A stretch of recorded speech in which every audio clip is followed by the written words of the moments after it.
Este es el primer video correspondiente al tema tirantes de hormigón armado. El mismo complementa pero no sustituye la lectura del fascículo de teoría correspondiente. Comenzaremos por definir qué entenderemos por tirantes de hormigón armado. Se trata de un elemento prismático de hormigón con armaduras longitudinales y transversales, cuya geometría general es tal que en todas las secciones transversales coinciden el centro de gravedad de la sección de hormigón, el centro de gravedad de las armaduras y el punto de aplicación de la carga exterior de tracción. Estamos observando en este momento un tirante descargado en el que se han indicado dos secciones normales, la 1,1 y la 2,2, que son paralelas entre sí y normales al eje de la pieza. Una vez aplicada la carga de tracción, las secciones se mantienen paralelas y se distancian entre sí ubicándose en las posiciones 1', 1', 2', 2', y el tirante se ha alargado en una longitud ΔL. Asimismo, su sección transversal ha disminuido ligeramente por efecto Poisson. Veamos algunos ejemplos. Si se somete a un hilo sin rigidez flexional a la acción de una carga radial, el mismo adoptará una forma circular. Se dice entonces que el círculo es funicular de una carga radial. Por ese motivo, si nosotros tuviéramos una estructura que tuviera esa forma, es decir, fuera una circunferencia con un espesor delgado, la misma quedaría sometida a un esfuerzo de tracción. Estamos viendo ahora unos tanques. Esos tanques están sometidos a presión interior, presión hidrostática interior. Y por lo tanto, cualquier paralelo en el tanque termina comportándose entonces como un tirante, en este caso como un tirante de hormigón armado.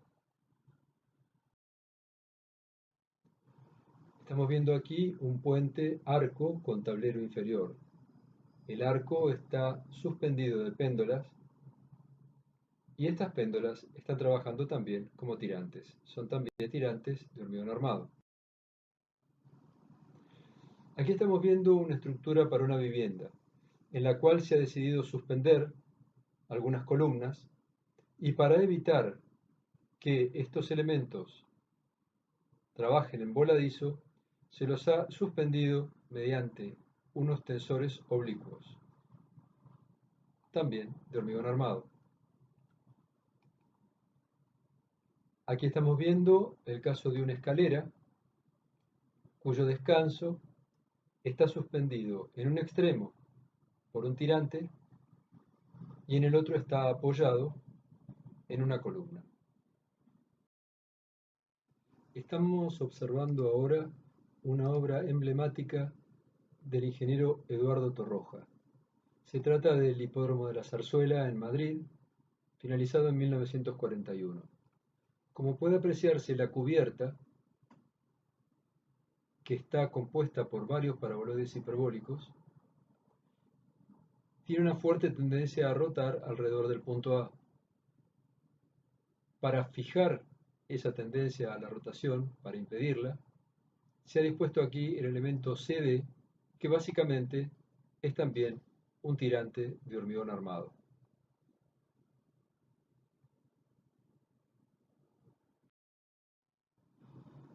La fotografía muestra un edificio que se ubica en la Défense en París. Su nombre es CNIT. Estamos viendo aquí la cubierta durante una remodelación que se realizó en el edificio. La cubierta tiene planta triangular de 218 metros de lado. Es de hormigón armado. Su proyectista fue Nicolás Esquillán y su construcción data de los años 1956 a 1958. Como puede intuirse, cada una de las caras, las cuales se perciben arcos, tienden a abrirse, y esa tendencia a la apertura tiene que ser contrarrestada por las fundaciones. Si las fundaciones fueran de roca, el problema sería muy sencillo. Cada una de las caras presenta la misma tendencia a la apertura. Sin embargo, las fundaciones no eran competentes y por lo tanto había que intentar cerrar el problema de los empujes aprovechando la simetría, es decir, generando tensores entre vértices opuestos de cada cara. Para ganar altura en el interior, los tensores se hicieron quebrados tal como se ve en la figura inferior, apareciendo entonces un tensor AB, un tensor BC, pero también un tensor BD, constituido por un pilote en tracción. En este caso lo que estamos observando es el viaducto de Sillan, en Francia. Como puede apreciarse, el alma de los cajones no es llena, sino que está constituida por barras que, según sean los esfuerzos, pueden trabajar a tracción o a compresión. Este aligeramiento se debe a que la estructura fue construida a partir de dovelas, es decir, de elementos aislados, que se manipulaban y montaban desde la parte superior del puente, debido a que el tránsito en la zona inferior estaba restringido por razones ambientales. Veamos entonces el comportamiento experimental de tres elementos: un tirante de hormigón simple, un tirante constituido por una barra de acero y un tirante constituido por hormigón y acero, es decir, un tirante de hormigón armado. El tirante, por otra parte, rompe con la primera fisura y lo hace con una deformación muy pequeña, entre el 0,10 y el 0,15 por mil. La carga con la que rompe el tirante puede calcularse como el producto entre el área de hormigón y la resistencia a tracción del mismo. Si ahora observamos la barra de acero, veremos que tiene un comportamiento bilineal. Convengamos en que en la realidad el comportamiento no es bilineal. A partir de lo que podríamos llamar la tensión de fluencia, se produce un periodo de endurecimiento y aumento de la resistencia que a los efectos prácticos vamos a despreciar en el curso, es decir, vamos a suponer un comportamiento elastoplástico perfecto, es decir, un comportamiento bilineal. La rotura es dúctil, el acero recorre una deformación muy importante desde la carga de fluencia hasta la rotura. La carga de rotura se puede calcular del lado seguro como el área de acero por la resistencia a tracción, que estamos viendo aquí, a la cual denominamos Fi, y como se ha dicho, el comportamiento puede suponerse bilineal. En cambio, el comportamiento del material compuesto hormigón armado es más complejo. Asimismo, se observa que la fisuración que presenta el tirante actuará como una advertencia frente a la posibilidad de una rotura. También se observa algo muy interesante, y es que está produciendo una pérdida de rigidez en el tirante. La rotura va a ser dúctil y se va a producir para la... Vamos ahora a generar un ensayo virtual. Partiremos de un tirante descargado e iremos transitando el proceso de carga a partir de pequeños intervalos. El primer intervalo corresponde a un tercio de la carga de fisuración. PCR para nosotros va a ser la carga de fisuración, CR viene del inglés cracking. Observamos también los diagramas de tensiones en los dos materiales. El acero presenta en los extremos del tirante una tensión que es igual a la carga exterior dividido el área de acero. Eso se debe a que la carga va a estar aplicada sobre la barra de acero. En lo que hace al hormigón, observamos que en los extremos su tensión es nula y después, por un proceso de adherencia, el acero va transfiriendo cargas al hormigón. Si incrementamos un poco la carga, se incrementan todas las tensiones, nada raro ocurre. En un momento determinado, la carga alcanzará un valor al cual llamaremos PCR. CR viene de la palabra inglesa cracking, que significa fisuración. Dicha carga corresponde a la aparición de la primera fisura.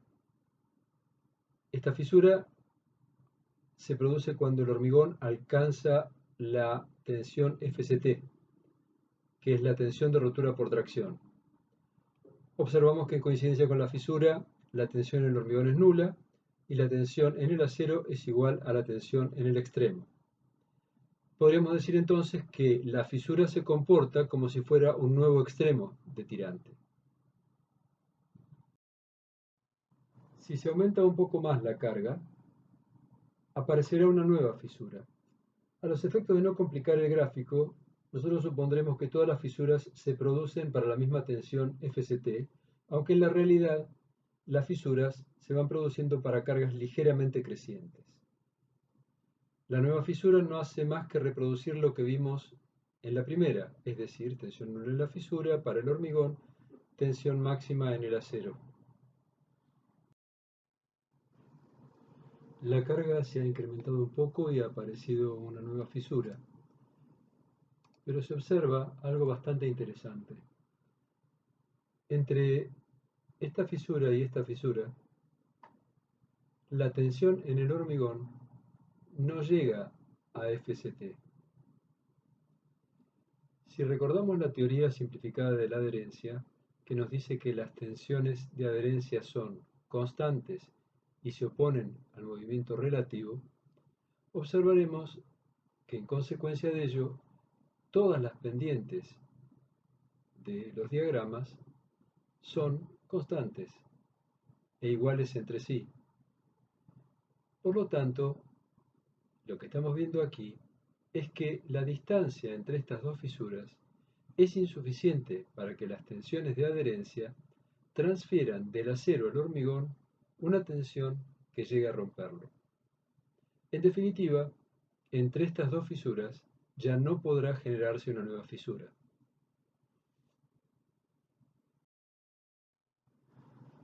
El hormigón se seguirá fisurando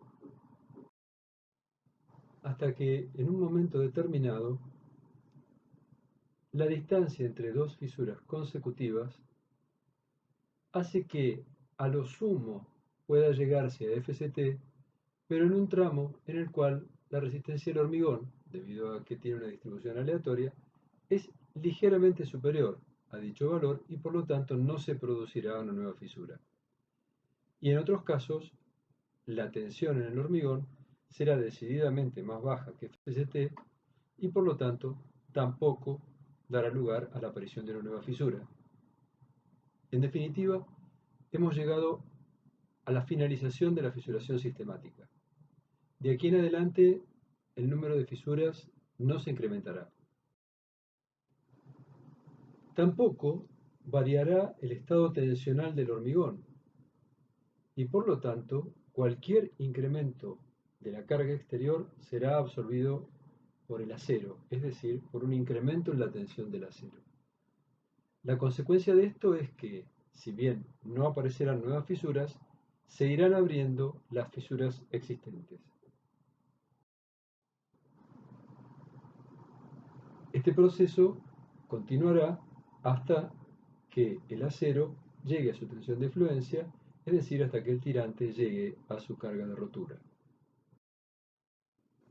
Recapitulando, se define como tirante de hormigón armado una pieza prismática en la que sección a sección coinciden los centros de gravedad del hormigón y del acero entre sí y con el punto de aplicación de la tracción exterior.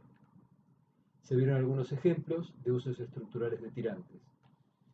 Se compararon los comportamientos de un tirante de hormigón armado con el de una barra desnuda y el de un prisma de hormigón simple, observando que la carga de rotura del tirante coincidía con la de la barra desnuda y que su rigidez y carga de fisuración eran algo superiores a las del prisma de hormigón simple. Estamos hablando hasta la aparición de la primera fisura. Se realizó un ensayo virtual de un tirante de hormigón armado en el que se observó que los diagramas de tensiones en ambos materiales se veían modificados por el nivel de la solicitación y por la adherencia entre ambos materiales. En el ensayo anterior se presentaron primero una etapa de comportamiento lineal que finalizó con la primera fisura, luego un periodo de fisuración sistemática con pérdida de rigidez con cada fisura y finalmente una última etapa en la que no aparecieron nuevas fisuras principales y la pérdida de rigidez estuvo asociada con la aparición de fisuras secundarias no visibles.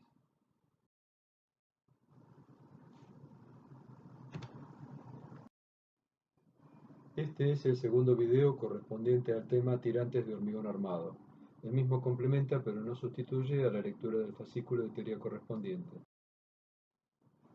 Veremos ahora el comportamiento de tirantes según el nivel de carga. Estamos viendo un nivel de carga al cual estamos llamando por el momento 1, en el cual el tirante no se encuentra fisurado. El comportamiento es a los efectos prácticos lineal. Este comportamiento recibe el nombre de estado 1, es decir, el estado del hormigón no fisurado recibe este nombre. A partir de la primera fisura, y al incrementar la carga, se producen nuevas fisuras, hasta que se llega a una carga a partir de la cual no se producen más fisuras principales. Recordemos, las fisuras principales son las que son normales al eje de la pieza. A este proceso se le denomina proceso de fisuración sistemática. En el tercer sector, el número de fisuras principales no aumenta, pero las existentes incrementan su abertura. Se producen fisuras secundarias, no visibles, y para cargas altas, muy cercanas a la rotura, aparecen las fisuras terciarias.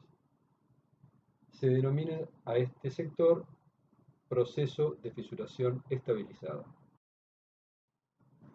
Finalmente, la armadura llega a fluencia y la rotura se producirá en coincidencia con alguna fisura. Analicemos con más detalle el tirante no fisurado, es decir, el estado 1. Como ya se ha dicho, es el estado para el cual el tirante no tiene fisuras. Se parte, como se mencionó anteriormente, de un tirante que no tiene fisuras preexistentes. Para el análisis de este sector vamos a suponer algunas cuestiones. Por ejemplo, que el hormigón no está fisurado antes de cargar el tirante, como acabamos de decir. Segundo, que hay solidaridad de deformaciones entre el hormigón y el acero, lo que equivale a decir que la adherencia es perfecta. Que el comportamiento de los materiales es lineal y elástico.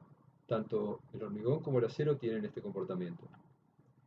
Y que las secciones inicialmente planas se mantienen planas hasta la rotura. Veamos cuáles son las consecuencias de suponer que hay solidaridad de deformaciones entre el hormigón y el acero. Eso equivale a decir que la deformación específica del acero coincide con la deformación específica del hormigón. Vemos ahora cuáles son las consecuencias de suponer que el comportamiento de los materiales es lineal y es elástico. Siempre consideraremos que el modo de elasticidad del acero es 200.000 megapascales y utilizaremos la expresión del CIRSOC para la determinación del módulo de elasticidad del hormigón, pudiendo definir entonces una relación modular que es el cociente entre ambos módulos. Las secciones inicialmente planas se mantienen planas hasta la rotura. Eso lo que significa es que podemos definir el concepto de tensión como el cociente entre una carga y un área. Lo que no sabemos es cuánto valen las cargas, P sub S y P sub C. Antes de avanzar, vamos a definir algunas cuestiones que utilizaremos en nuestros cálculos. A la izquierda estamos viendo la sección real de hormigón armado, es decir, una sección en la que se aprecia la presencia del acero y del hormigón. Podríamos, eventualmente, pensar esa sección como una sección de hormigón con un orificio y la armadura. obviamente están vinculadas por la adherencia, pero eso nos permite definir un concepto que es el de sección neta, que es la sección de hormigón menos la sección de armadura. En los cálculos adoptaremos una simplificación que es la siguiente. Vamos a suponer que no vamos a descontar el orificio y que entonces lo que tenemos es esta sección, que es la llamada sección bruta de hormigón, y la sección de acero, y que vamos a definir un concepto que es el concepto de cuantía geométrica, que es el cociente entre la sección de armadura y la sección de hormigón. Entonces, tendremos el comportamiento del primer tramo del diagrama, al cual hemos definido como básicamente lineal, que nos dice que para una determinada carga P, la resistencia del tirante estará compuesta por una carga P sub S, que es la que toma el acero, y una carga P sub C, que es la que toma el hormigón. Eso es el equilibrio de fuerzas del tirante. También, y solo como referencia, se ha graficado aquí la deformación que tendría la barra de acero que está dentro del tirante si no estuviera recubierta de hormigón. Es decir, para la misma carga P tendría una deformación mucho mayor.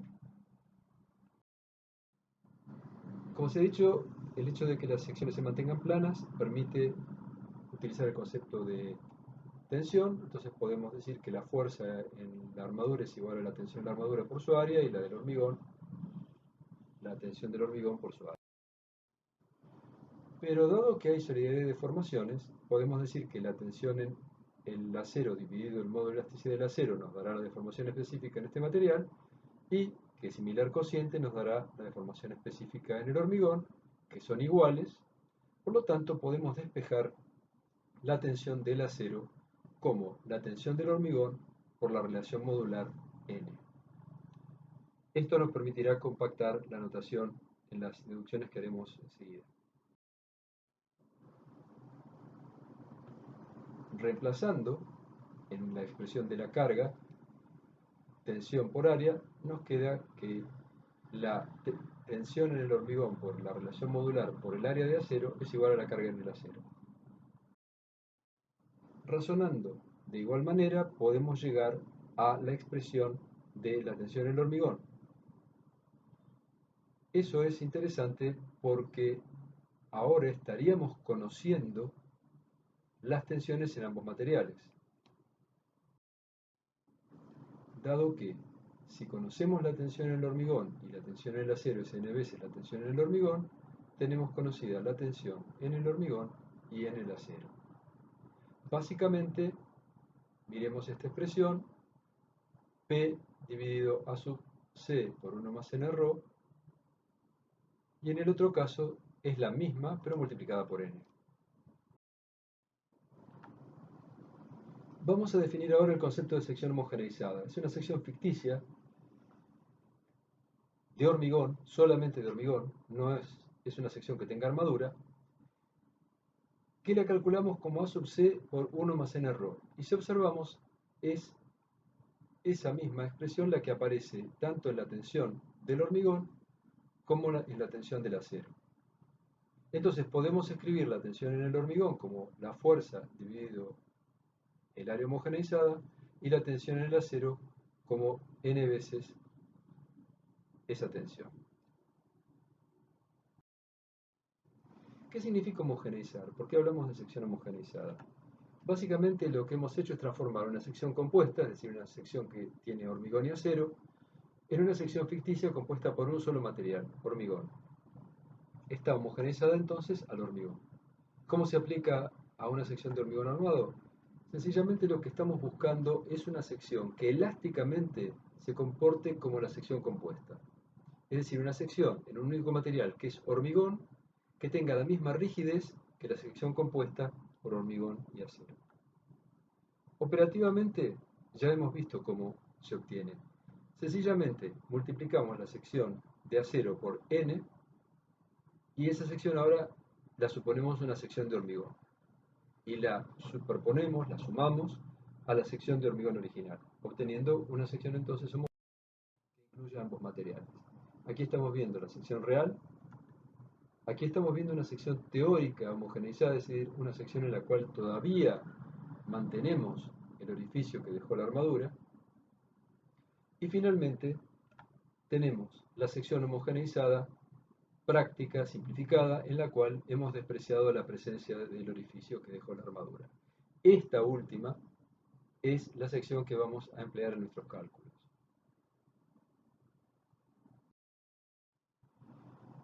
¿Cuándo termina el estado 1? Bueno, básicamente termina cuando aparece la primera fisura, y la primera fisura aparece cuando el hormigón alcanza su resistencia a rotura por tracción, FCT. ¿Cómo se calcula en la práctica la carga de fisuración de un tirante de hormigón armado? Es muy sencillo, se multiplica la sección homogeneizada por FCT. Y la sección homogeneizada por FCT es la sección de hormigón, en la cual se ha incorporado n veces la sección de armadura, multiplicada por este término que es raíz de F'C dividido 3. F'C está expresada en megapascales y la solución también es en megapascales, que es la resistencia de tracción por tracción dada por el CIRSOC. ¿Cómo se calcula la carga de fisuración del tirante sin armar? La expresión es la misma, solo que en lugar de aparecer la sección homogeneizada, aparece la sección de hormigón solamente, porque el tirante no tiene armadura. ¿Para qué hacemos esto? Simplemente para hacer el cociente entre la carga de fisuración de un tirante y la carga de fisuración del mismo tirante sin armar, y observamos que esa relación es la relación entre la sección homogeneizada y la sección del tirante de hormigón, y vale 1 más n error. Previamente hemos dicho que el tirante de hormigón armado tiene una carga de fisuración ligeramente superior a la del tirante de hormigón simple. ¿Cuántas veces superior? 1 más n error. ¿Cuánto vale n? Bueno, aquí tenemos para un acero convencional, es decir, un acero de 420 o un acero de 500 megapascales. Para ambos se considera que el módulo de elasticidad vale 200.000. ¿Cuánto vale la relación modular? Es decir, la relación modular baja al aumentar la resistencia del hormigón, es decir, al aumentar su rigidez. ¿Qué aspecto tienen las cuantías geométricas en una sección de hormigón? Las cuantías geométricas usualmente se expresan, se manifiestan en porcientos. Entonces aquí estamos viendo una cuantía geométrica del 1% y aquí estamos viendo una cuantía geométrica del 8%. ¿Por qué está esta escala del 1 al 8%? Porque después veremos en columnas que ese es el rango de cuantías geométricas que presentan estos elementos. Pero en los tirantes también podemos hacer esta consideración debido a que nos permite ver qué congestión de armadura implica cada porciento de cuantía. Entonces podemos ver que una cuantía del 8% implica una congestión de armadura realmente importante y que cuantías, digamos, entre el 4, 5, 6, son bien manejables desde el punto de vista constructivo, es decir, desde el punto de vista del llenado de estas secciones de hormigón. De cualquier manera, podemos pensar que hasta un 8% podemos armar un tirante y que todavía las condiciones de hormigonado sean razonables.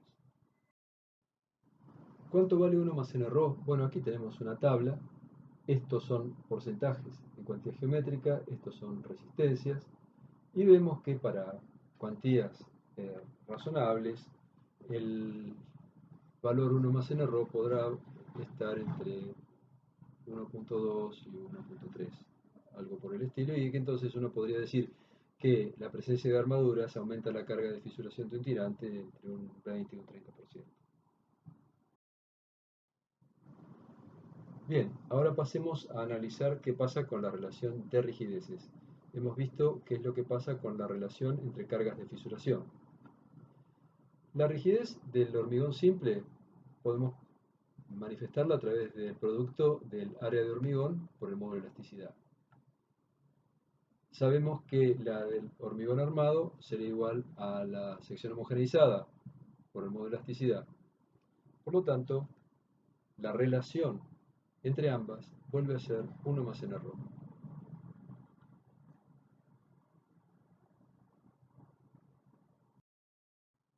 Recapitulando, se han examinado los diferentes comportamientos que presenta un tirante de hormigón armado asociados con el nivel de carga alcanzado. Hasta aquí se ha analizado solamente el primer sector del diagrama, es decir, el correspondiente al tirante sin fisurar que hemos denominado estado 1. El tirante no presenta fisuras y por lo tanto mantenemos la denominación estado 1. Se realizaron algunas hipótesis muy básicas a partir de las cuales se establecieron las expresiones que describen analíticamente el comportamiento del tirante para este nivel de cargas. Se introdujo el concepto de sección homogeneizada, es decir, el concepto de una sección ficticia de hormigón solamente, cuyo comportamiento elástico es igual al de la sección de hormigón armado. Se obtuvieron expresiones para el cálculo de tensiones, tanto en el hormigón como en el acero, válidas hasta la carga de fisuración, para la cual también se dedujo una expresión. Se dedujo que el aumento en la carga de fisuración y en la rigidez era, en ambos casos, igual a 1 más nr.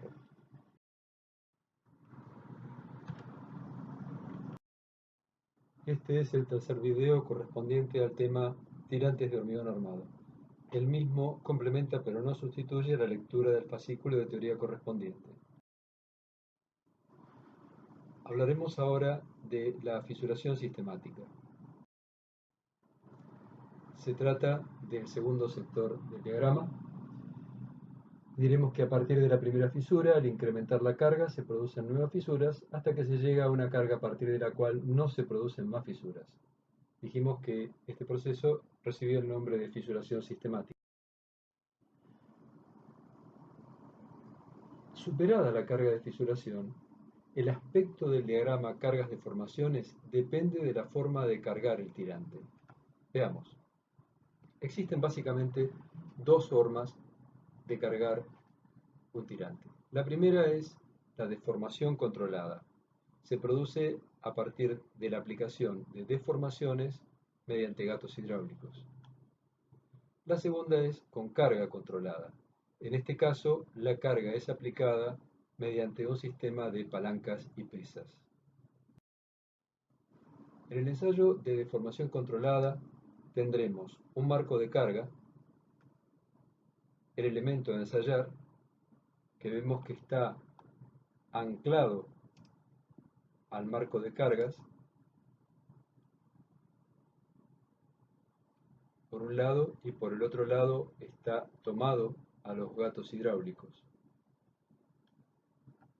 Y por supuesto los gatos hidráulicos, que son los que aplican la deformación. Son los equipos más utilizados en ensayos, son los más simples de implementar. Ahora bien, veamos qué aspecto asume el diagrama cargas-deformaciones. Comenzamos a cargar el elemento y en un momento determinado se alcanza la carga que produce la primera fisura. El sistema no se deforma, simplemente los gatos pierden carga. Aplicamos nuevamente deformaciones, que se traducen obviamente en carga sobre el tirante, hasta que se alcanza una carga ligeramente superior, en la que se produce la segunda fisura. La segunda fisura vuelve a producir una caída en la carga, es decir, en la presión manométrica del gato, y así sucesivamente se van produciendo las fisuras siguientes.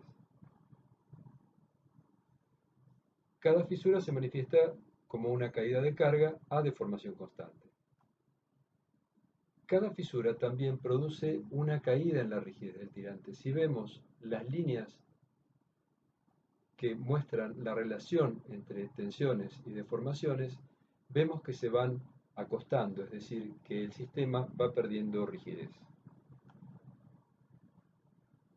También observaremos que a partir de una cierta fisura, a partir de un cierto número de fisuras, el número de fisuras no se incrementa, pero se incrementa la apertura de las fisuras ya existentes. Ahora bien, si trabajamos con un sistema de palancas, es decir, un ensayo de carga controlada, no de deformación controlada, dispondremos nuestro tirante en el sistema y luego iremos aplicando un peso controlado. Aquí se ve una fotografía de un sistema de cargas como el que acabamos de enunciar. Estos equipos son de uso poco frecuente y cada fisura se manifiesta mediante un incremento de deformación a carga constante. La carga no puede variar porque tenemos el sistema de palancas que lo controla. Entonces, se produce una fisura y el tirante se deforma. Se produce otra fisura y el tirante vuelve a deformarse. Con cada nueva fisura, el tirante pierde rigidez. Nuevamente vemos eso debido a que las líneas que representan la relación carga-deformación van perdiendo pendiente. Y a partir de una cierta carga, nuevamente, no se producen nuevas fisuras y se abren las ya existentes. Ahora estamos viendo los dos diagramas al mismo tiempo y si existiera la posibilidad de hacer dos tirantes exactamente iguales, observaríamos que las fisuras se producen para las mismas cargas, las rigideces correspondientes a cada paso de fisuración son iguales y el proceso de fisuración sistemática finaliza para la misma carga. A partir de esta carga no aparecerán nuevas fisuras principales, pero se irán abriendo las fisuras existentes al incrementar las cargas. ¿Cuándo comienza el proceso de fisuración sistemática? Comienza con la aparición de la primera fisura. ¿Por qué no se producen todas las fisuras para la misma carga? Hay dos razones. Por una parte, la resistencia de tracción del hormigón varía a lo largo del tirante y hay secciones más débiles que otras. Por otra, ya se ha visto que la distribución de tensiones en el hormigón no es uniforme a lo largo del tirante. ¿Por qué a partir de una determinada carga no aparecen más fisuras principales? La solicitación de tracción llega al hormigón desde el acero a través de esfuerzos de adherencia. Si las fisuras están muy juntas, no hay distancia suficiente como para transmitir una fuerza capaz de romper el hormigón por tracción. Experimentalmente, se ha visto que la carga para la que termina la fisuración es aproximadamente un 30% mayor que la carga para la que se inicia.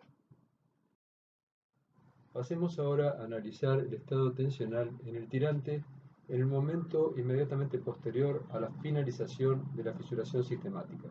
Como ya se ha dicho, no se producirán nuevas fisuras a partir de este momento. El diagrama de tensiones de tracción en el hormigón es el que estamos viendo en la parte superior.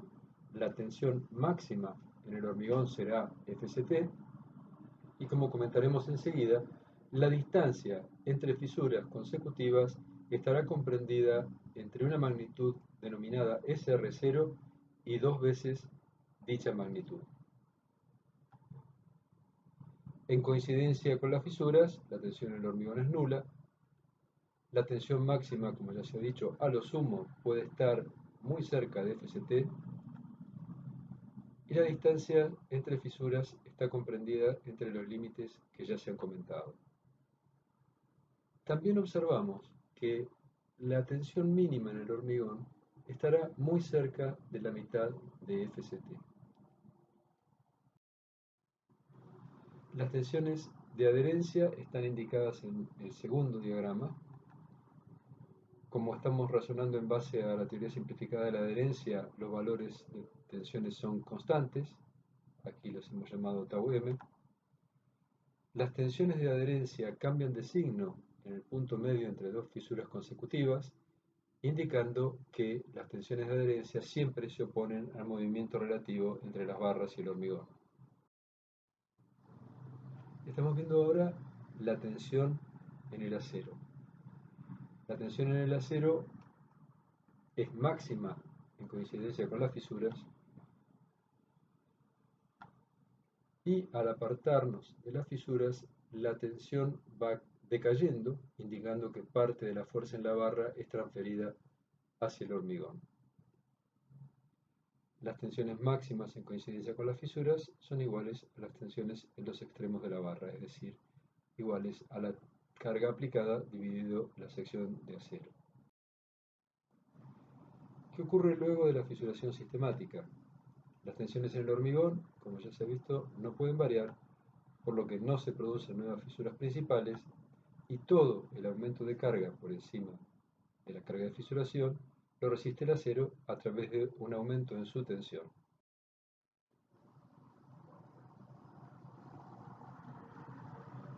Lo que puede apreciarse entonces es que este aumento de tensión será resistido solamente por el acero, produciendo un alargamiento en el mismo que se traduce en una apertura de fisuras. Veamos cómo determinar ese valor SR0 del que acabamos de hablar.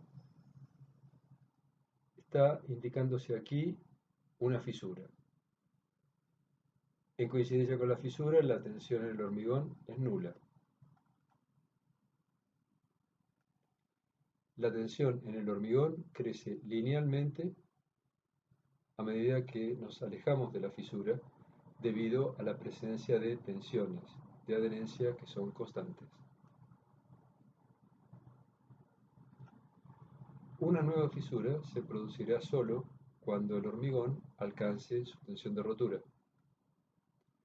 La distancia entre una fisura existente y la sección en la que el hormigón alcanza su tensión de rotura se denomina SR0. La fuerza transferida de la barra al hormigón es igual a la tensión de adherencia tau sub m multiplicada por la superficie lateral de la barra. La superficie lateral es el perímetro de la barra por SR0. La fuerza en el hormigón, por otra parte, será igual a la superficie lateral por tau m. La fuerza en el hormigón entonces resulta según lo que muestra la expresión 1. En la sección donde se producirá la próxima fisura, es decir, a SR0 de la fisura anterior, se tiene fuerza en el hormigón será por definición Fct por A sub c, es decir, la tensión de rotura por tracción del hormigón por el área de hormigón. Despejando SR0 entre la ecuación 1 y la 2, se tiene SR0 es igual a sub c Fct dividido pi dB tau m. Se acaba de deducir que SR0 tiene esa expresión.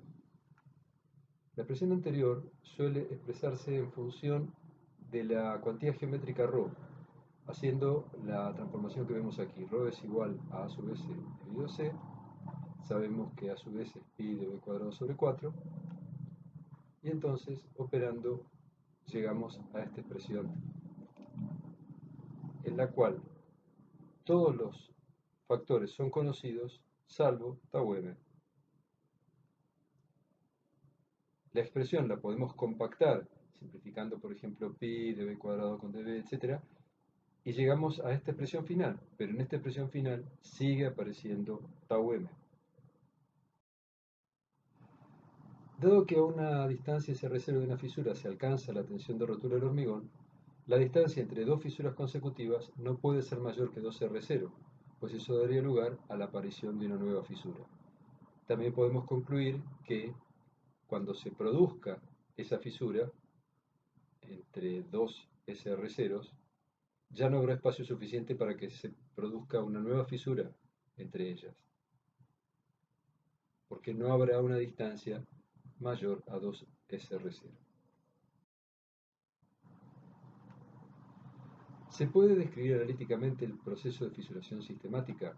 No, porque la distribución aleatoria de la resistencia a tracción imposibilita saber la ubicación y carga para la que aparece cada una de las sucesivas fisuras.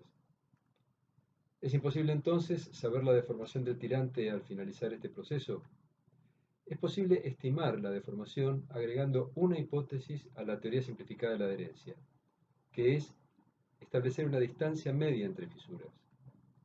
Entonces, vamos hacia allí. La hipótesis adicional a la teoría simplificada de la adherencia consiste en decir que, dado que la mayor distancia entre fisuras es 2SR0 y la menor distancia entre fisuras es SR0, podemos suponer que hay una distancia media entre fisuras que es igual al promedio entre estas dos distancias, es decir, 1,5 SR0. Veamos ahora una comparación. Supongamos que nuestro tirante está sometido a exactamente la carga de fisuración PCR. Observamos que la barra desnuda para PCR tendría una deformación epsilon S2, una deformación de referencia. Esa barra está fuera del tirante. Sabemos que el tirante se fisura para FST por la sección homogeneizada. Para esa carga, el acero desnudo tendría entonces esta tensión. Para esa tensión, el acero desnudo tendría la siguiente deformación específica. PCR dividido a S, ES. Seguimos desarrollando y llegamos a esta expresión.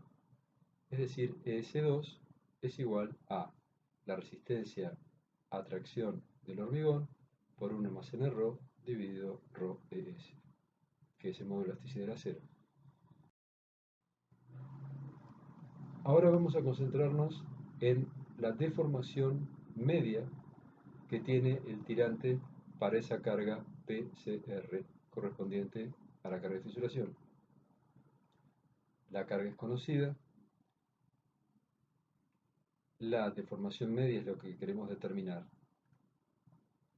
Para cuantificarla se recurre a la teoría simplificada de la adherencia más la hipótesis adicional referida a la existencia de una distancia media entre fisuras. Recordemos que epsilon S2 era la deformación específica de la barra desnuda correspondiente a la carga de fisuración. El tirante de hormigón armado presenta entonces una deformación menor que la barra desnuda debido a la rigidez que aporta el hormigón traccionado entre fisuras. Este fenómeno de rigidización se denomina tensorrigidez en castellano y tension stiffening en inglés.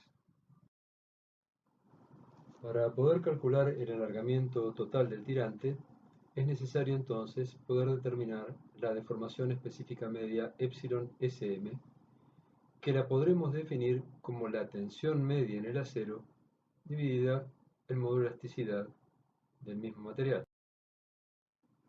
Ahora bien, ¿de qué estamos hablando cuando hablamos de la tensión media en el acero? Recordemos que estamos analizando una situación hipotética, teórica, como le queramos llamar, que es un tramo de tirante comprendido entre dos fisuras distantes 1,5 veces SR0. Entonces, sigma S medio será el valor que se está señalando aquí, es decir, la tensión media correspondiente al tramo. Por otra parte, si a su vez vemos la simetría que tiene el diagrama de tensiones, nos queda a cada lado del eje de simetría un tramo de 0,75 de SR0 y la tensión media se producirá aproximadamente a 0,4 de SR0, redondeando este valor de 0,375. En la fisura, el acero está sometido a una tensión conocida debido a que está actuando la carga PCR y entonces sigma S2 es posible de ser determinada también. A 0,4 de SR0 de la fisura se tendrá la carga conocida, que es la carga de fisuración, PS2, menos el área lateral de la barra por tau m. Es decir, se le resta la carga que la adherencia transfiere del acero hacia el hormigón. Para llevar la solución anterior a tensiones, basta con dividir por el área de la barra. Nos queda entonces que la tensión media en el acero es igual a la tensión en la fisura menos el área lateral de la barra por tau m dividido a su vez.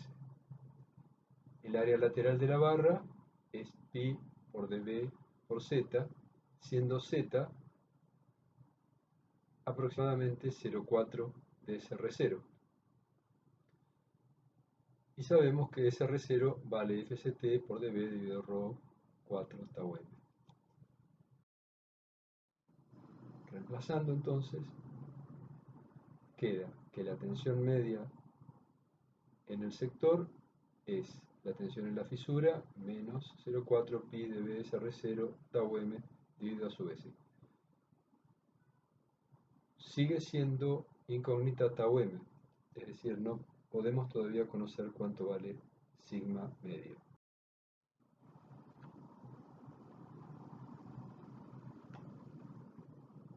Ahora sí,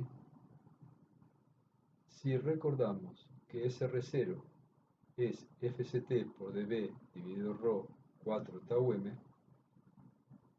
operando se termina cancelando tau m, es decir, no es necesario conocer su valor, y llegamos a la expresión de que la tensión media es igual a la tensión en la fisura menos 0,4 veces la tensión de rotura por tracción del hormigón dividido la cuantía.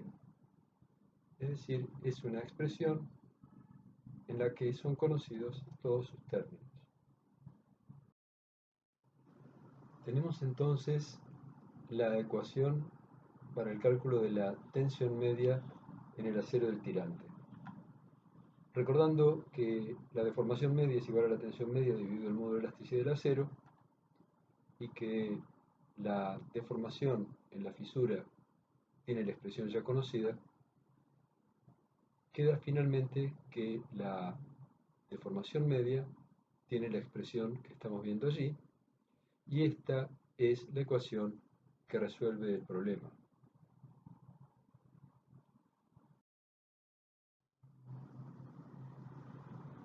Veamos qué ocurre con la deformación en el acero luego de la fisuración sistemática. Tenemos identificada aquí la carga de fisuración del tirante de hormigón armado y las deformaciones que el acero sufre para esa misma carga. El acero desnudo sufre para esa misma carga.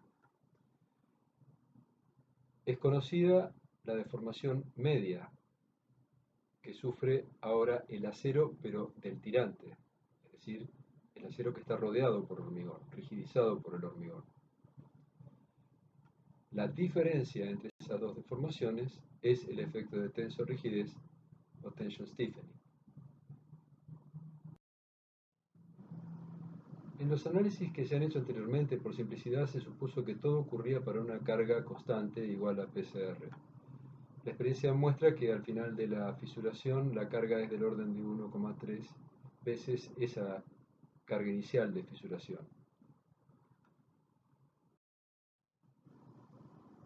Hablemos ahora de la fisuración estabilizada. Sabemos que el número de fisuras principales no aumenta, pero sí aumenta su abertura al incrementarse la carga. También sabemos que se producen fisuras secundarias que no son visibles y para cargas ya cercanas a la rotura se producen también fisuras terciarias. Este tramo lleva la denominación de fisuración estabilizada. La realidad es que los diagramas no son tan lineales, sino que presentan una serie de pequeños saltos y el aspecto de un diagrama real es bastante parecido al que se está mostrando en esta figura.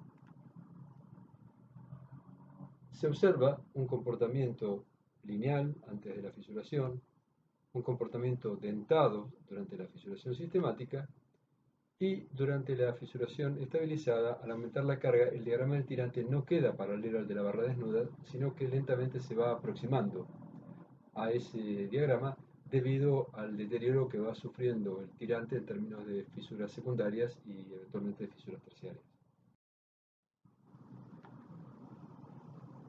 Sabemos que no existe un tratamiento analítico teórico de la fisuración estabilizada, pero existen numerosas expresiones empíricas para calcular las deformaciones. En el curso vamos a mostrar solamente la presentada en una publicación del ACI, referente a elementos de hormigón armado sometidos a tracción directa.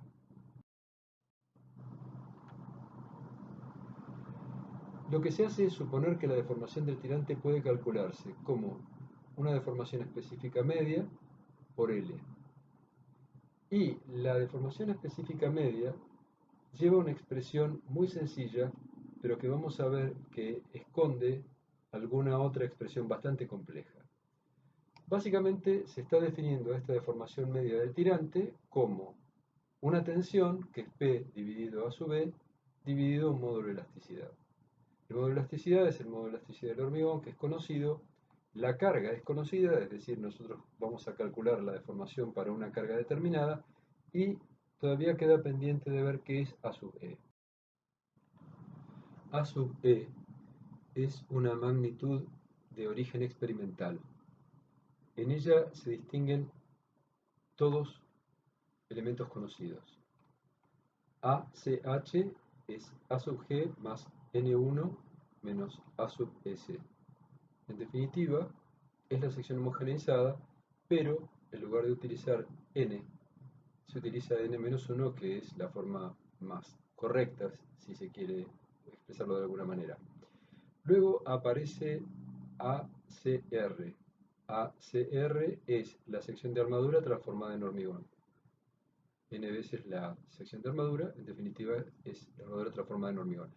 Luego aparece el cociente PCR. PCR es la carga de fisuración dividido P. P es la carga de servicio, es decir, es la carga sin mayorar. En definitiva, son todos elementos conocidos y esta cuenta debe dar menor o igual que A sub CH. Si por alguna casualidad diera mayor, hay que limitarla a ACH.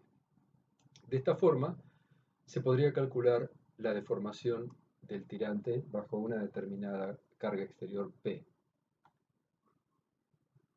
En ese cociente hemos dicho que todo es conocido, pero hay que hacer una salvedad. ¿Qué ocurre si un tirante es llevado hasta una cierta carga, es descargado y vuelto a cargar? Bueno, interpretemos físicamente qué significa el producto AE por E sub C. En definitiva, es una rigidez.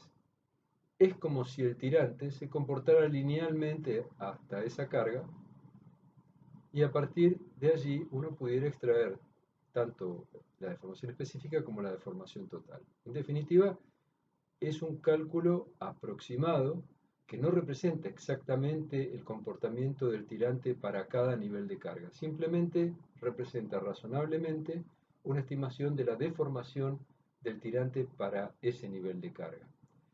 Pero volvemos sobre el tema de descargarlo al tirante. Si nosotros lo descargamos al tirante y lo volvemos a cargar, el tirante ya está fisurado para el nivel de carga previo, es decir, para el nivel de carga mayor.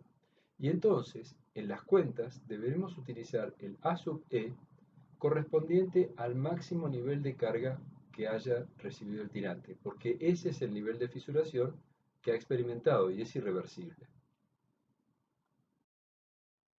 Recapitulando, se ha analizado el proceso de fisuración sistemática marcando las diferencias de aspecto que presentan los ensayos a deformación controlada y a carga controlada. Se analizó el proceso de formación de fisuras y los diagramas de tensiones asociados. Se dedujo la distancia máxima 2R0 y mínima entre fisuras, que es SR0. Se dedujo la deformación media del acero en el tirante al final de la fisuración sistemática y se valoró el efecto de tensorrigidez. Las deducciones anteriores se hicieron a partir de aceptar una hipótesis adicional a la teoría simplificada de la adherencia, consistente en analizar un tirante que experimenta una fisuración ficticia y uniforme, con distancias entre fisuras iguales a 1,5 SR0. Finalmente se incursionó en la fisuración estabilizada, para la que se supuso una expresión para el cálculo de deformaciones basada en el uso de un área equivalente que es variable con el nivel de la solicitación.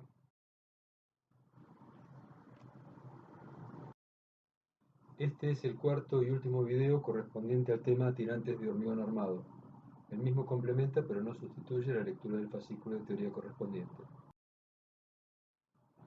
Veamos ahora la rotura del tirante.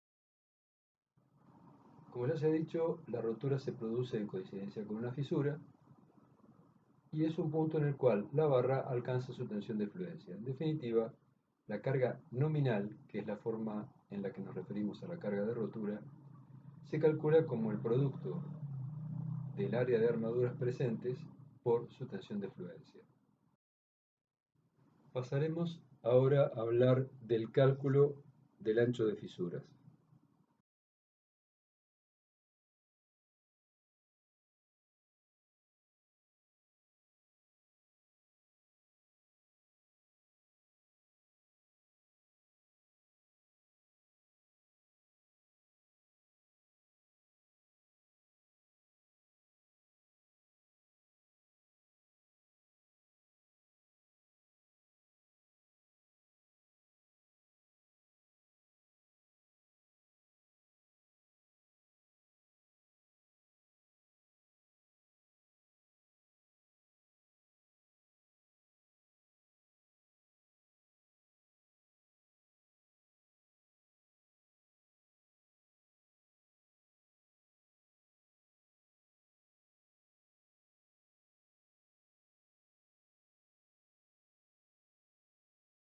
Una primera pregunta que cabe hacerse es si siempre es necesario calcular el ancho de fisuras.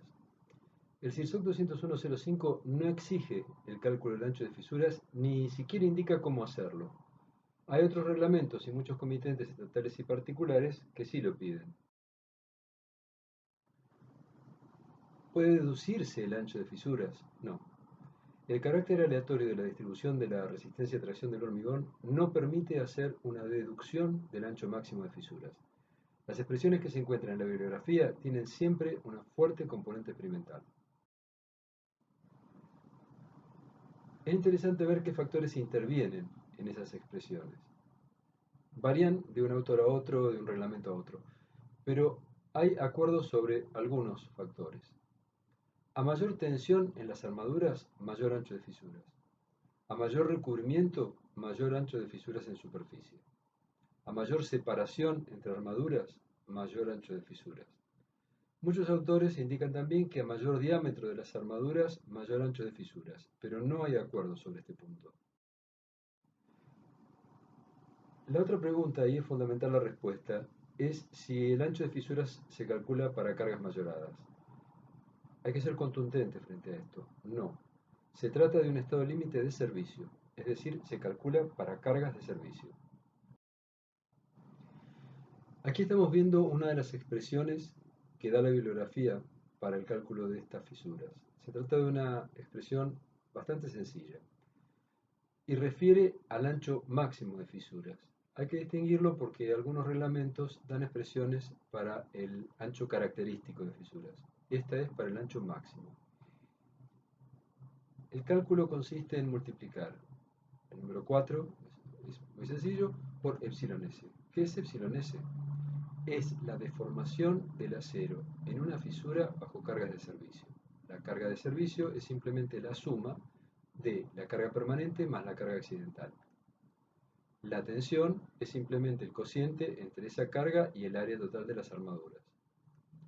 La deformación específica es la tensión anterior dividido el módulo de elasticidad. Y aquí aparece el término experimental. El término experimental es T sub E, que se denomina recubrimiento efectivo, que se obtiene con la expresión que estamos viendo, en la cual vale aclarar el significado de algunos de los términos que aparecen. D sub C es el recubrimiento medido como la menor distancia entre el eje de la barra de mayor diámetro y la superficie de hormigón más próxima. En el dibujo se ve claramente que el concepto es diferente al empleado cuando se habla de condiciones constructivas en términos de recubrimiento, que mide la distancia entre la parte más externa de una barra y el paramento de hormigón más cercano. Aquí la medición se hace del paramento de hormigón más cercano al eje de la barra de mayor diámetro. También tiene una forma de medir diferente la separación entre barras. Cuando uno habla de cuestiones constructivas, la separación entre barras que se emplea es la separación libre entre barras. En cambio aquí se busca la mayor separación entre ejes de barras contiguas. Y hay que tener presente que esa separación puede ser diferente en las diferentes caras del tirante y por lo tanto hay que ubicar cuál es la situación más desfavorable. ¿Existen valores reglamentarios para el ancho máximo de fisuras? Ya se ha dicho que en nuestro reglamento no. Ni siquiera hay acuerdo total sobre que el ancho de fisuras tenga relación directa con la durabilidad. Muchos autores admiten, sin cuestionar, anchos de fisuras de 0,2 o 0,3 de milímetro, incluso hasta 0,4. Obviamente, si el ambiente es particularmente agresivo, habrá que reconsiderar estos anchos. Entonces uno podría pensar, se puede adoptar cualquier ancho máximo. Los anchos muy grandes son desagradables desde el punto de vista estético y crean preocupación en los ocupantes. Por lo tanto, no debería superarse nunca un ancho de 0,4 milímetros. En este caso, ¿existe alguna forma de evitar hacer todos los cálculos? Sí, pueden evitarse muchos de estos cálculos utilizando esta expresión aproximada, la que estamos viendo ahora, en la cual solamente habría que hacer lo siguiente: calcular Fs, que es sencillo, medir D sub C y ubicar las barras de modo que no superaran la separación indicada por la expresión. En otras palabras, lo que se hace es limitar la separación máximas entre barras en función de la tensión de trabajo del acero bajo carga de servicio y el recubrimiento de eje de barra. ¿Qué se puede hacer si el ancho de fisuras no verifica lo requerido? Recordando la expresión que hemos visto, veremos que podemos actuar sobre epsilon s sobre t sub e. El primer intento consistiría en disminuir la separación entre las barras. Si eso no es suficiente, hay que disminuir la tensión en el acero. Y la forma de disminuir la tensión en el acero, dado que la carga está fija, es aumentar la sección. Como el acero lo hemos calculado en base a la condición de rotura, si aumentamos la cantidad de armadura dispuesta, vamos a tener una seguridad de rotura mayor que la estrictamente necesaria. Quedará en definitiva un poco sobredimensionado. También podría pensarse en disminuir el recubrimiento, pero eso raramente es posible porque en general uno fija el recubrimiento mínimo por condiciones de durabilidad. Fenómenos de carga y descarga.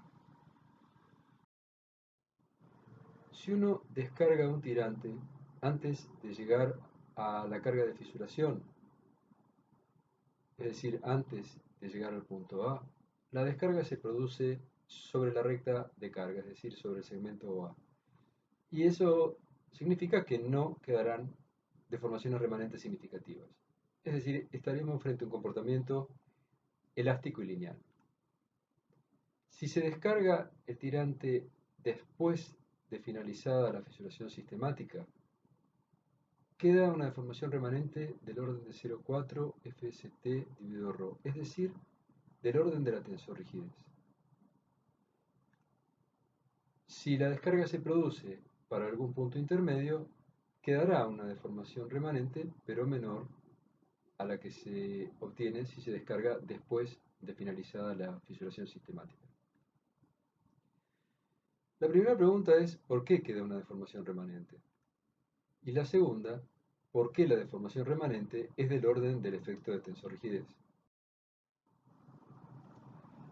Hay una respuesta conceptual, no numérica, frente a esto, y es porque las tensiones de adherencia siempre se oponen a la deformación relativa entre el hormigón y el acero, y en consecuencia no dejan que el acero vuelva a su longitud inicial.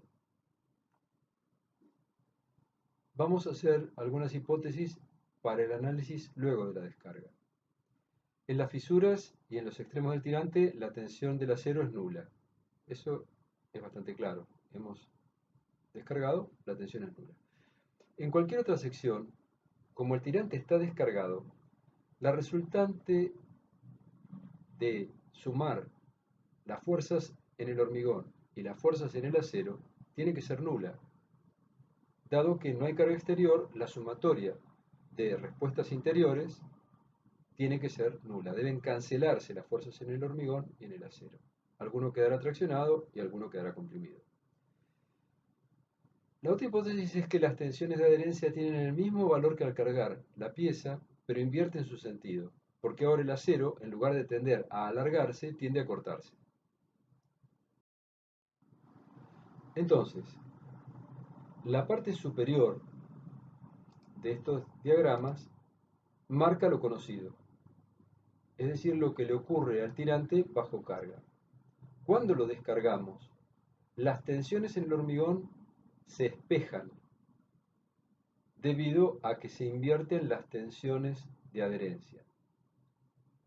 Y las tensiones en el acero serán nulas en coincidencia con las fisuras y máximas entre fisuras, a diferencia de lo que ocurría con el tirante cuando estaba cargado.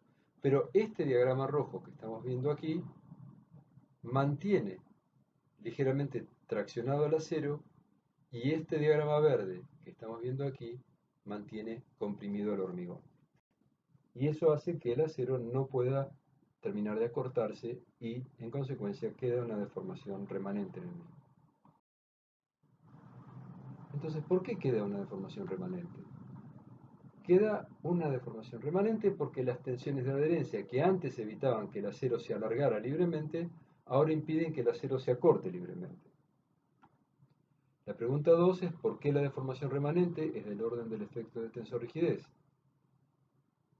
Eso se debe a que las tensiones de adherencia cambian de signo pero mantienen su valor, por lo que las tensiones en el hormigón son un reflejo de las que existían en el tirante cargado. En otras palabras, el valor de lo impedido es siempre el mismo. Veamos ahora algunos detalles constructivos. El CIRSOC 20105 no prescribe detalles constructivos específicamente para tirantes. Se considerarán válidos buena parte de los especificados para columnas hormigonadas in situ en forma vertical. Respecto a los recubrimientos, si no hay condiciones especiales por condiciones de posición, vamos a tomar 2 centímetros para los estribos. Respecto a las barras principales, vamos a tomar el máximo entre dB y 20 milímetros, pero nunca mayor que 40 milímetros. En lo que hace a la separación mínima entre barras, esto es muy importante, tanto en el caso de las columnas como en el caso de los tirantes, vamos a tomar el máximo valor entre los siguientes tres. 1,5 veces el diámetro de la barra, 40 milímetros o 4/3 del tamaño máximo del agregado grueso.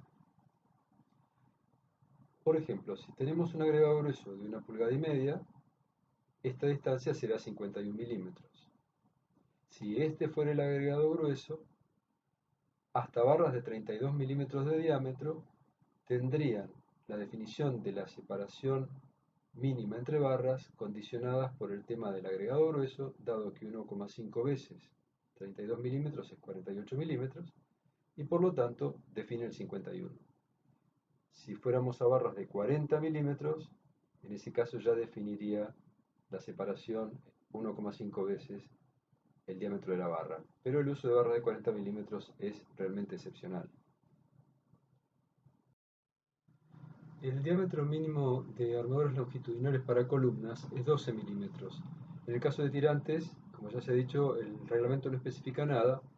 Podríamos pensar en utilizar unos 8 milímetros de diámetro y ser particularmente cuidadosos en que las barras estén rectas, debido a que en caso contrario, cuando entran en tracción, en tensión, tenderán a enderezarse y pueden producir fisuras en el recubrimiento. Respecto al lado mínimo constructivo de un tirante cuadrado o rectangular, es muy importante respetar básicamente dos cuestiones, los recubrimientos y las separaciones mínimas. Por lo tanto, el lado mínimo de un tirante surgirá de sumar dos recubrimientos, uno a cada lado, dos diámetros de estribos, uno a cada lado, y la sumatoria de separaciones entre barras principales más la sumatoria de los diámetros de las barras principales en el lado en estudio. De esa manera obtendremos el lado mínimo por razones constructivas. Si bien el reglamento no comenta nada al respecto, la altura hormigonar en vertical condiciona el lado mínimo si no se desea tomar recaudos especiales durante el proceso de hormigonado. Una orientación en este sentido es la siguiente: si la altura hormigonar en vertical es h, el lado mínimo no debería ser menor que h sobre 20. En el caso de tirantes premoldeados, hormigonados en posición horizontal, puede tomarse un lado mínimo de 150 milímetros, 15 centímetros, siempre que se respeten los recubrimientos. La pregunta que sigue es, ¿el CIRSOC 20105 fija alguna cuantía máxima para tirantes? Ya hemos hablado un poco sobre el tema anteriormente y se ha dicho que en el caso de columnas el límite superior es el 8% y si hubiera empalmes dentro de la columna pasaría al 4%. En el caso de los tirantes, esto no sería de aplicación debido a que en tirantes habría que evitar el uso de empalmes y por lo tanto la cuantía máxima del 8% sería válida. De cualquier manera, desde un punto de vista constructivo, ubicarse en un 4 o un 5% hace más cómodas las tareas de hormigonado.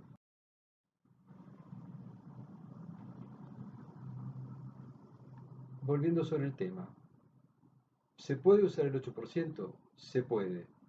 pero se tendrá que ser muy cuidadoso durante el llenado y la compactación del elemento.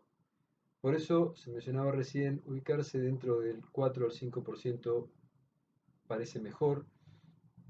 En el rango de utilizar barras de hasta 20 milímetros, esos valores están bien. Podemos utilizar valores un poco mayores si utilizamos diámetros más grandes, por ejemplo barras de 32 milímetros.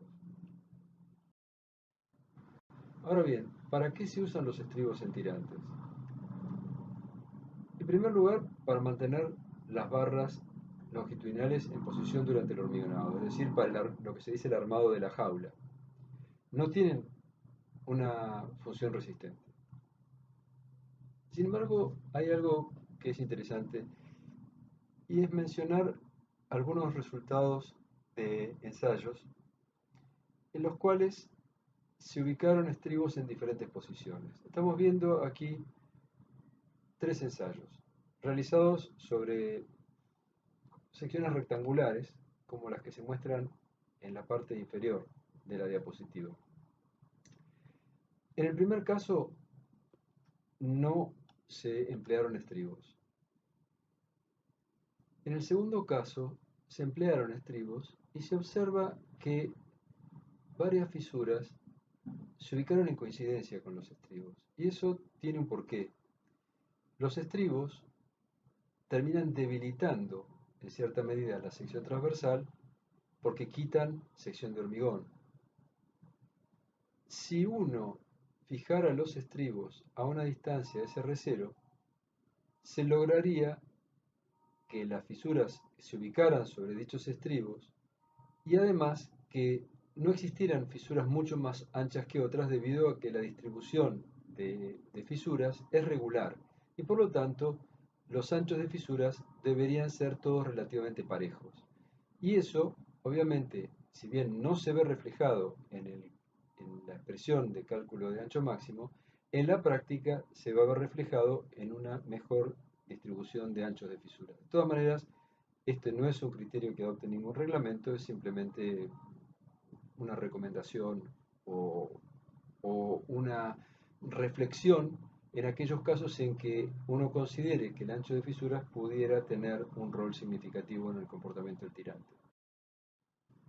Como en otros temas relativos a tirantes, el CIRSOC no da indicaciones sobre cómo adoptar los diámetros de estribos ni su separación. En la tabla se dan unos criterios bastante simples en cuanto a la adopción de estribos, de diámetros de estribos. Si las barras principales tienen un diámetro menor o igual a 16 milímetros, adoptar 6 milímetros de diámetro, y si tienen un diámetro mayor, adoptar 8. Y en cuanto a la separación, adoptar el mínimo valor entre el lado menor de la sección de hormigón y 12 veces el diámetro de la armadura longitudinal. También del lado seguro pueden adoptarse los criterios de armado correspondientes a columnas simples, que son algo más complejos y un poco más exigentes que los que se muestran en la tabla anterior. En lo que hace al formato de seguridad, es decir, al camino que vamos a recorrer al dimensionar, vale el mismo formato para cualquier solicitación en el reglamento, y es que la solicitación calculada para acciones mayoradas sea menor o igual que la resistencia minorada por un coeficiente de minoración phi que depende de los mecanismos de rotura, de la ductilidad de los mismos, etc. Y que para el caso de tracción, que es rotura dúctil, el reglamento indica que vale 0,9. Entonces, nosotros tendremos una solicitación mayorada, una resistencia minorada, el coeficiente de minoración phi vale 0,9. La solicitación mayorada significa que las acciones individuales se combinan utilizando factores de mayoración que tengan en cuenta la variación propia de cada una de ellas y la probabilidad de ocurrencia del estado combinado en estudio. El reglamento da una cantidad importante de combinaciones de acciones, bastante general, que incluye viento, puede incluir sismo, empujes, etc. Pero para lo que son las aplicaciones prácticas en esta asignatura, básicamente son dos las combinaciones que vamos a considerar. 1,4 veces las acciones permanentes o 1,2 veces las acciones permanentes más 1,6 veces las acciones debidas a las sobrecargas. Veamos ahora la metodología que emplearemos para el cálculo de la armadura longitudinal de un tirante. Partimos de la condición de seguridad y la aplicamos específicamente al caso de tirantes. P sub U será la solicitación calculada para cargas mayoradas y eso lo haremos estrictamente igual a la resistencia minorada, es decir, 0,90 por A sub S por Fi. Las combinaciones de uso más frecuente son, como ya se ha mencionado, PU igual 1.4 PD, PU igual 1.2 PD más 1.6 PL, adoptándose la mayor de las dos. Conocida entonces la solicitación, se puede despejar la armadura como el cociente entre la carga mayorada dividido 0,9 de Fi. Vamos a hablar ahora de un concepto nuevo, que es la ductilidad expresada en términos de lo que vamos a llamar cuantía mínima. Partamos del análisis de unos resultados experimentales. Lo que estamos viendo es el ensayo de una serie de placas rectangulares que tienen estas dimensiones, 1,50 m y 25 centímetros de espesor, armadas con armadura longitudinal. Lo que se observa es que a medida que baja la cuantía geométrica, aumenta la tensión en las armaduras al producirse la fisuración. Eso es lógico porque la fisuración se produce para una carga relativamente constante. Hemos visto que la carga de fisuración aumenta con 1 más nρ, de modo que aumenta ligeramente, pero no es una diferencia sustancial. Lo que ocurre es que en el momento en que esa fisura se produce, se libera toda la fuerza que hay en el hormigón y tiene que ser resistida por la armadura. Por lo tanto, cuanto menor sea la cantidad de armadura que hay, mayor será la tensión en esas armaduras en el momento de la fisuración, y podría llegar a darse el caso de que la tensión en las armaduras superara su resistencia, en cuyo caso, en el momento en que se produce la primera fisura, también se corta la armadura, es decir, que se produciría una rotura frágil. Asimismo, puede verse que va disminuyendo el número de fisuras a medida que baja la cuantía, hasta que en un momento determinado hay una sola fisura que es la que conduce a la rotura. Entonces, si para cuantías muy bajas la armadura puede cortarse, es necesario definir una cuantía mínima a disponer en el tirante, de modo de asegurar que en el momento en que se produce la fisura, la armadura no se corta.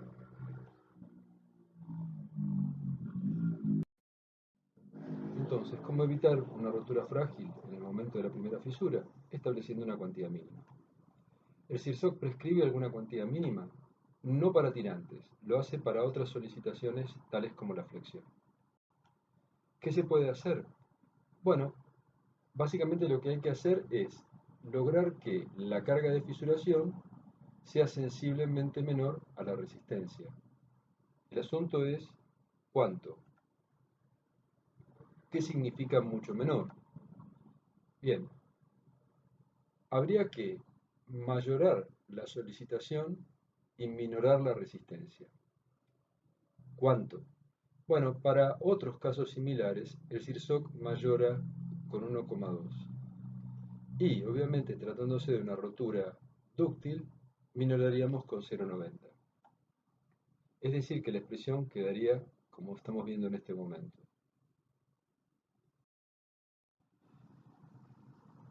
Ahora bien, podemos operar un poco. Podemos decir que la cuantía mínima, que es el cociente entre la armadura y la sección de hormigón, será igual a esta expresión. Pero entramos en una paradoja, porque aparece a la izquierda ρ y también aparece a la derecha ρ. Mejor dicho, no es una paradoja, es algo que deberíamos solucionar por iteración. FCT sí lo conocemos, pero ρ es nuestra incógnita. Lo que sí sabemos es que ρ mínimo es siempre menor que el 1%, por lo que no se comete un gran error suponiendo que 1 más n ρ sea igual a 1 para hacer estas cuentas de determinación del ρ mínimo. Podemos tomar, según indica el reglamento, FCT igual a F'C elevado al 1 medio dividido 3, es decir, la raíz de la resistencia a compresión dividido 3, y la expresión se simplifica bastante y con algún redondeo queda muy compacta y muy fácil de recordar, es la raíz de la resistencia del hormigón dividido 2 veces la resistencia del acero. Esa es la cuantía geométrica mínima. Aplicando la expresión anterior a diferentes resistencias en el hormigón, llegando incluso a la resistencia máxima que incluye el reglamento, que es de 60 megapascales, se observa que el valor 1 más n ρ alcanzaría, para ese hormigón de 60 megapascales, que no es de uso muy frecuente, el valor de 1,05. Es decir, que haber adoptado el valor 1 por redondeo no genera una diferencia importante en los resultados. Vamos a comentar algunas situaciones frecuentes. Lo primero que se presenta en el proyecto de un tirante o de cualquier elemento estructural es la elección de los materiales. Lo usual es manejarse entre 20 y 30 megapascales en lo que hace a resistencia del hormigón y 420 megapascales en lo que hace a la resistencia del acero. Es importante también hacer una consulta a nivel local de cuál es la disponibilidad de diámetros máximos, debido a que podrían no estar disponibles los diámetros que nosotros estamos empleando en nuestro proyecto, o que si el proyecto es suficientemente importante y es necesario utilizar diámetros muy grandes, haya que hacer pedidos especiales a alguna acería. En lo que hace a la adopción del área de hormigón, para una dada sección de armadura, el tirante más barato será el que menos hormigón consuma, es decir, el que menor área de hormigón tenga. Los tirantes de menos área de hormigón también presentan en general menores anchos de fisuras. Tienen en su contra la mayor dificultad de hormigonado y la menor rigidez. Es decir, que si la rigidez fuera algo a tener en cuenta, obviamente este criterio de adopción de sección mínima no sería el más adecuado. El presente diagrama de flujo está desarrollado con algún detalle en los ejemplos resueltos. Por lo tanto, aquí solamente se lo expondrá en una forma bastante somera. Básicamente se parte del conocimiento de algunos datos, como son las características de los materiales, las cargas actuantes, las condiciones constructivas, recubrimientos, tamaño máximo del agregado grueso, etc. Y algún condicionante más que, por ejemplo, puede ser el ancho máximo de fisuras. Se calcula la carga de diseño con la expresión conocida. Se puede calcular aquí o más adelante la carga de servicio, que es la suma de PD más PL sin mayorar ninguna de las dos. Se calcula la armadura principal en función de la condición resistente. Se adoptan las armaduras. A partir de las armaduras longitudinales, transversales y de los datos ya conocidos de recubrimientos y separaciones, se calcula el lado mínimo. Se calcula la cuantía geométrica y se la compara con la cuantía mínima. Si la cuantía geométrica es menor que la cuantía mínima, habrá que adoptar cuantía mínima y volver a recorrer este circuito. Si es mayor que la cuantía mínima, se verifica el ancho máximo de fisuras, se lo calcula y se lo compara con el admisible. Si es menor que el admisible, el cálculo terminó. Si no es menor que el admisible, habrá que recurrir a uno de dos procedimientos. Proceder a adoptar diámetros algo menores de armaduras, acercándolas entre ellas, siempre que eso sea posible, es decir, siempre que haya espacio para hacer eso, de manera de disminuir T sub E. Si ese no fuera un recurso posible, habrá que aumentar lo que sea necesario la armadura para bajar su tensión, es decir, en definitiva para bajar su deformación específica.